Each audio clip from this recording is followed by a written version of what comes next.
اعوذ باللہ من الشیطان الرجیم، بسم اللہ الرحمن الرحیم۔ محترم سامعین اکرام، السلام علیکم ورحمۃ اللہ وبرکاتہ۔ امید ہے کہ آپ سب خیریت سے ہوں گے۔ اللہ پاک آپ کی ہر مشکل کو آسان فرمائے، اللہ پاک آپ کی ہر جائز حاجت کو پورا فرمائے، آمین۔ آج ہم بات کریں گے خواب میں حلوہ دیکھنے کے حوالے سے۔ خواب میں حلوہ دیکھنا یا کھانا، اس کے حوالے سے اس کی مختلف صورتیں ہیں اور اس کی مختلف تعبیریں ہیں۔ تو چلیے شروع کرتے ہیں ہم آج کے موضوع خواب میں حلوہ دیکھنے کے حوالے سے اور اس کو کھانے کے حوالے سے۔ خواب میں حلوہ دیکھنا بہت زیادہ مال پانے، بیٹا پیدا ہونے، بیوی سے محبت زیادہ ہونے کی علامت ہے۔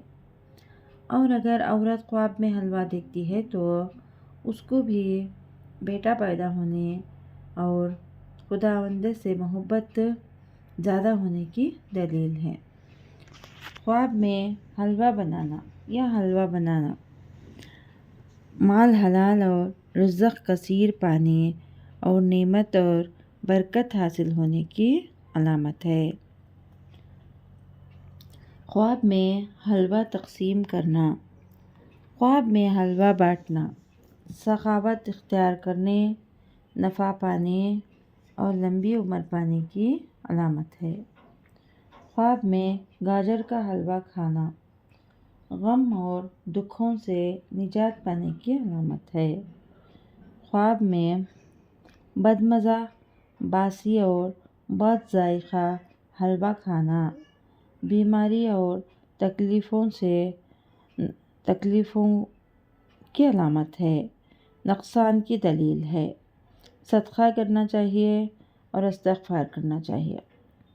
خواب میں میٹھا، مزیدار اور خوش ذائقہ اور خوشبودار حلوہ کھانا یہ رزق میں برکت اور اضافے کی علامت ہے۔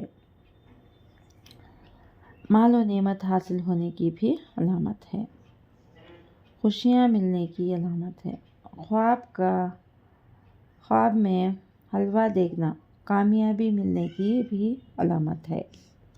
اگر آپ کو ہماری یہ ویڈیو پسند آئی ہے تو لائک کریں، صدقہ جاریہ سمجھ کر شیئر کریں، چینل پر نیو ہیں تو سبسکرائب کریں اور ساتھ میں دیے گئے گھنٹی کے نشان کو کلک کریں تاکہ ہماری نئی ویڈیو کی اپڈیٹ سب سے پہلے آپ کو مل سکے۔ جزاک اللہ خیر۔